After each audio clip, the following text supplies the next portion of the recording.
విమాన రెక్కల design, cabin, aerodynamic సంబంధ ఏర్పాట్లు ఇవన్నీ సరిగ్గా ఉన్న విమానాన్ని ప్రాపర్లీ కన్ఫిగర్డ్ అండ్ సరైన స్థితి కలిగిన విమానంగా చెప్తారు. అయితే నిన్న అహ్మదాబాద్ లోని సర్దార్ వల్లభభాయ్ పటేల్ అంతర్జాతీయ విమానాశ్రయం సమీపంలో కూలిన ఎయిర్ ఇండియా విమానం సరైన స్థితిలో ఉన్నట్లు కనిపించడం లేదని అమెరికాకు చెందిన నిపుణులు అనుమానం వ్యక్తం చేస్తున్నారు. ప్రాథమికంగా ఈ ప్రమాదం ఆశ్చర్యకరంగా ఉందని వారి వాదన. అహ్మదాబాద్ లో కూలిన విమానం బోయింగ్ డ్రీమ్ లైనర్. ఈ శ్రేణి లోహ విహంగాలు 2009 నుంచి సేవలందించడం ప్రారంభించాయి. అప్పటి నుంచి ఇవి కూలిన ఘటన ఒక్కటి సంభవించలేదని విమానయాన భద్రతా నెట్వర్క్ లెక్కలు తెలియజేస్తున్నాయి. అయితే అహ్మదాబాద్ లో ప్రమాదానికి గురైన విమానం ప్రయాణానికి అనువైన స్థితిలో ఉందా అన్నదే ఈ దుర్ఘటనపై దర్యాప్తు జరిపే పరిశోధకులు అడిగే తొలి ప్రశ్న అని వైమానిక భద్రతా విషయాల నిపుణుడు జాన్ ఎం కాక్స్ అన్నారు. ఆయన వాషింగ్టన్ డీసీలోని సేఫ్టీ ఆపరేటింగ్ సిస్టమ్స్ కు సంస్థగా సీఈఓగా వ్యవహరిస్తున్నారు. ప్రమాదానికి సంబంధించిన చిత్రాలను గమనిస్తే విమానం టేకాఫ్ చేసే సమయంలో కీలక పాత్ర పోషించే స్లాట్లు, ఫ్లాప్ల అమరిక సరిగా ఉందా లేదా అన్న ప్రశ్న తలెత్తుతోందని ఆయన అన్నారు.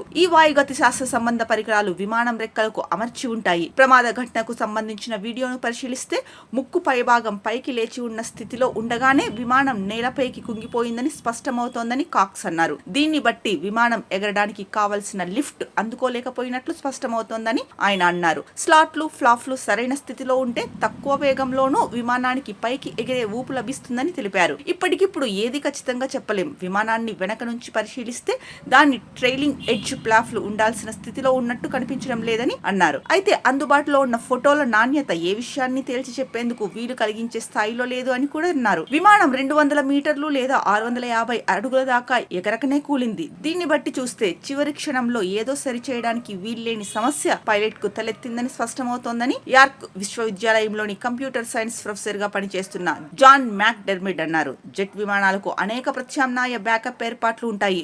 ఒకే ఇంజన్ సాయంతో పైకి ఎగరగలిగే ఏర్పాటు అందులో ఒకటి. అందుకే ఈ ప్రమాదం అసాధారణంగా కనిపిస్తోందని ఆయన అన్నారు.